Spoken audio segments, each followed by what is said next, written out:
Assalamualaikum. Kumpulan kami akan membentangkan tentang cabaran program vaksinasi COVID-19 di Malaysia. Apa itu vaksin? Vaksin mengandungi antigen yang berfungsi untuk merangsang sistem daya lawan jangkitan tubuh dan membentuk imuniti terhadap jangkitan penyakit khusus. Apa itu vaksin COVID-19? Vaksin COVID-19 merangsang sistem imun supaya jika kita terdedah kepada coronavirus SARS-CoV-2, badan kita boleh bertindak balas terhadap jangkitan COVID-19. Pelbagai platform seperti jujukan genetik RNA, viral vektor, virus nyah aktif dan subunit protein telah digunakan untuk menyediakan vaksin coronavirus yang selamat dan berkesan. Ianya memberikan kita perlindungan terbaik terhadap COVID-19. Latar belakang kes bagi program vaksinasi COVID-19. Ia adalah tujuan melindungi barisan hadapan daripada dijangkiti COVID-19, seterusnya melindungi populasi Malaysia yang berisiko tinggi dijangkiti COVID-19 dan seterusnya konflik kepentingan berlaku boleh diselesaikan dengan pelbagai cara. Ia juga boleh membentuk kelompok dalam kalangan populasi rakyat Malaysia bagi membolehkan semua sektor beroperasi seperti biasa dan dalam pada masa yang sama adalah mengawal wabak dalam kawasan yang berisiko tinggi.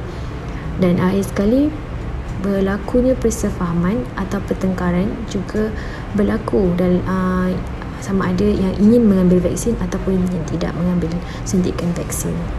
Analisis kes dalam cabaran program vaksinasi ini ada 9. Yang pertama, ianya dikaji oleh penyelidik pelbagai bidang di seluruh dunia pada mula 2020. Seterusnya, kaedah yang digunakan adalah kaedah kualitatif. Yang ketiga pula, penurunan kadar COVID-19 di Malaysia juga dipengaruhi oleh masyarakat Malaysia. Masyarakat Malaysia kena patuh pada SOP. Yang keempat, interaksi simbolik ialah interaksi manusia mentafsir setiap gerak isyarat. Yang kelima, menganalisis data COVID-19, mengumpul semula catatan kes harian dalam masyarakat Malaysia ini. Yang keenam, bidang sosiologi yang merangkumi aspek kemasyarakatan adalah wadah kajian dalam pusat ini. Seterusnya, yang ketujuh, interaksi tidak simbolik iaitu interaksi manusia yang bertindak secara langsung. Yang ke-8 pula, interaksi tidak simbolik dan interaksi simbolik adalah dua benda atau tahap interaksi sosial yang dikenal. Dan yang terakhir, isyarat atau tindakan orang lain. Penularan wabak COVID-19 telah mencemaskan orang ramai. Kepentingan vaksinasi adalah untuk meningkatkan tahap imunisasi badan. Malaysia telah diperkenalkan dengan vaksin Pfizer, AstraZeneca, Sinovac dan lain-lain. Pengambilan vaksin ini dibuat dengan sangat teliti. Maka isu jenis vaksin yang sering diperkatakan dan dibanding-bandingkan tidak perlu timbul, dan yang hanya perlu difikirkan adalah kesihatan diri dan nyawa. Jadi, ambillah vaksin tidak kira apa jenis sekalipun, kerana ianya membantu badan untuk melawan atau mengurangkan risiko dan simptom ke tahap lebih bahaya. Seterusnya adalah cadangan. Pihak kerajaan juga turut memantau semua penjawat awam untuk mengambil vaksin. Yang kedua, membuka hospital swasta sebagai pusat pemberian vaksin. Yang ketiga, usahawan seperti kedai makan perniagaan franchise seperti Yao Yao, Domino's Pizza, Burger Lab, Secret SOP dan US Pizza telah bercadang dan memberi pelbagai tawaran kepada individu yang telah divaksin seperti diskaun.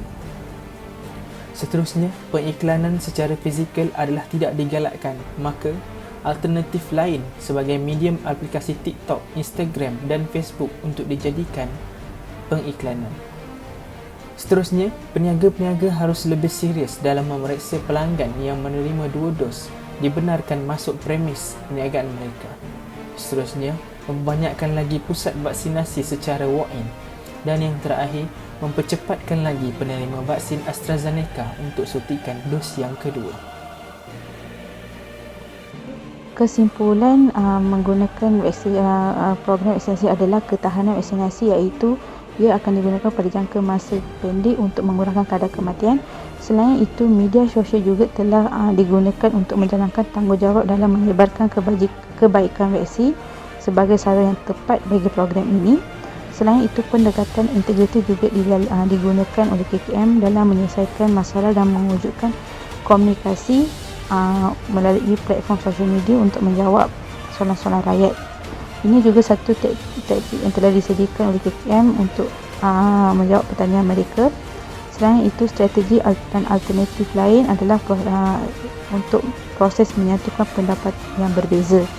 Selain itu, KKM juga tegas dalam menyampaikan maklumat supaya mudah berurusan dengan rakyat dengan keputusan yang diumumkan, dan berdasarkan strategi dan nilai yang diamalkan, pihak kerajaan boleh menjayakan program vaksinasi ini.